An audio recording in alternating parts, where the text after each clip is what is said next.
లక్ష్మీ నరసింహస్వామి జ్యోతిషాలయం. మీకు ఎటువంటి సమస్యలు ఉన్నా సిద్ధాంతి గారిని సంప్రదించండి. ఇల్లు, భూమి, గుప్త నిధులు చూడబడును. తీరని సమస్యలకు ప్రత్యేకమైన హోమాలు, పూజలు చేస్తున్నారు. దూరంలో ఉన్నవారికి ఫోన్ ద్వారా జ్యోతిష్యం చెప్తున్నారు. భార్యాభర్తల వశీకరణ, ప్రేమ వశీకరణ, డబ్బు వశీకరణ, కుటుంబ వశీకరణ, సంతానం, పెళ్లి వశీకరణ, నమ్ముకున్న పురుషుడు లేదా నమ్ముకున్న స్త్రీ రావడానికి వశీకరణ, అనుకున్న పనులు కావడానికి వశీకరణ, ఇంకా ఎటువంటి సమస్యలు ఉన్నా ప్రత్యేక వశీకరణాలు చేయబడును. 100% గ్యారంటీ. గురువు గారిని సంప్రదించండి. 8855583632. అందరికీ నమస్కారం అండి. ఛానల్లోకి స్వాగతం.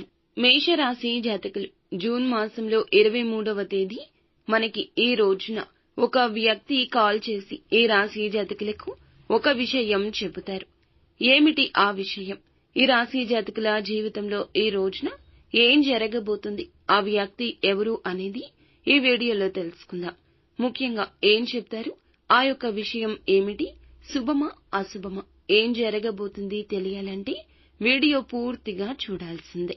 వీడియో నచ్చితే తప్పకుండా ఒక చిన్న లైక్ చేసి మాకు ఎంతో సపోర్ట్ చేయండి. ఇక ఆలస్యం వద్దు, వీడియోలోకి అయితే వచ్చేద్దాము. ఈ రోజు ఏ పని చేసినా నెమ్మదిగా సాగుతుంది.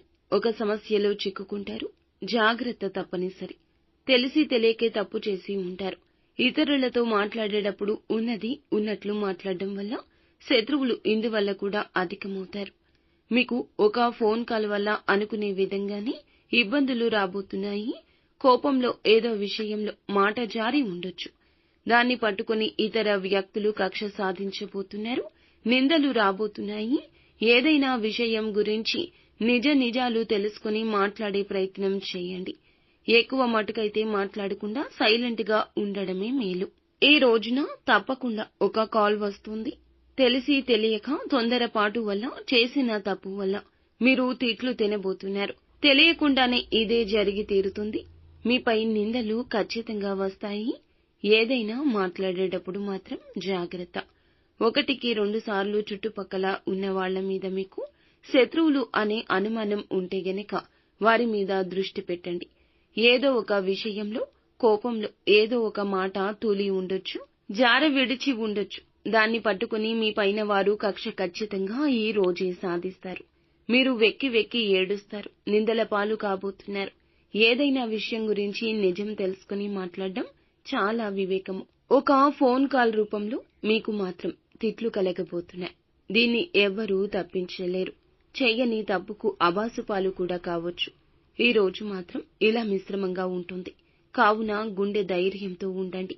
ప్రియమైన వారితో కూర్చోండి, వారితోనే మాట్లాడండి.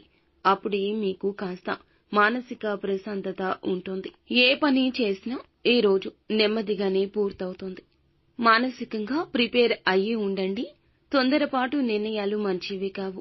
తొందరపాటు నిర్ణయాలతో పాటుగా ఆవేశం కూడా పనికిరాదు. కుటుంబంలో ప్రేమలు అయితే ఈ రోజు పెరుగుతాయి. ఎందుకంటే వారితో సమయం గడపబోతున్నారు.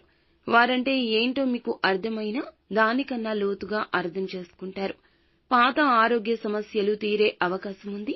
కుటుంబంలో ఆరోగ్య సమస్యలు కొంతమేర తగ్గుముఖం పట్టొచ్చు. ఈ రాశి వారికి శత్రువులు అధికమండి. ఈ రోజు ఇంకా అధికమవుతారు. మీ మనసు ఇది చెప్తుంది. ఏ పని చేసినా కానీ ఈ యొక్క రోజున నెమ్మదిగానే సాగుతుంది. కావున నూతన నిర్ణయాలు తీసుకోవద్దు. నూతన పెట్టుబడులు పెట్టద్దు. ఏ నూతన కార్యక్రమం అని ధనాన్ని అరువుగా తీసుకోవద్దు. ఎవ్వరికీ ధనాన్ని ఇచ్చే సాహసం చేయొద్దు. ఇబ్బందులు అనేవి ఏ రూపంలో కాచుకు కూర్చుంటాయో తెలియదు కదండి. చెప్పి రావు. కావున జాగ్రత్త వహించడం మన వంతవుతుంది. మీకు మాత్రం ఈ రోజున ఇలా ఫోన్ కాల్ వల్ల మాత్రం పక్కాగా తిట్లు వింటారు. అబాసు పాలు అవుతారు. తెలిసి తెలియని నిర్ణయాలు తీసుకోవద్దు. పనుల్లో ఆటంకాలు వచ్చే అవకాశం ఉంటుంది. ఆలోచించి విషమ పరీక్ష ఎదుర్కోండి. ఎంచక్కా పనులు వాయిదా వేసుకోండి. ఈ రోజు మీకు సమయం మీకోసం గడపండి. పనులు జరగవు కదా అని పక్కన పెట్టమని చెప్పడం కాదండి. మీరు మీ యొక్క ఏదైతే ఏకాగ్రత ఉంటుందో ఆ ఏకాగ్రత చిత్తంతో పనులు పూర్తి చేయండి. ఫలితం కోసం అస్సలు ఆశించొద్దు. కష్టానికి పనికి తగ్గ ప్రతిఫలితం తప్పక భగవంతుడే ఇస్తాడు. అయితే పనులు కొన్నింటిని వాయిదా వేస్తేనే మీ మీద ఉన్న ఇంప్రెషన్, గౌరవం కొందరికి ఉంటుంది. లేకపోతే నిలబెట్టుకోలేకపోతారు. కాబట్టి ఏ విషయంలో కూడా జాగ్రత్త. ప్రయారిటీ వైజ్ గా పనులను పూర్తి చేసుకుంటూ వచ్చేయండి. పక్కన ఉన్న వారి మీద డిపెండ్ అవ్వద్దు. వారిని గమనిస్తుండండి. ఈ రాశి జాతకులు ప్రతికూలత అనుకూలంగా మార్చుకోవడం కోసం నిత్యం శివారాధన చేయడం, నిత్యము శివ పంచాక్షరిని పఠించడం, స్తోమతకు తగ్గట్లు పేదవారికి దాన ధర్మాలు చేయడం మేలు కలగచేస్తుంది.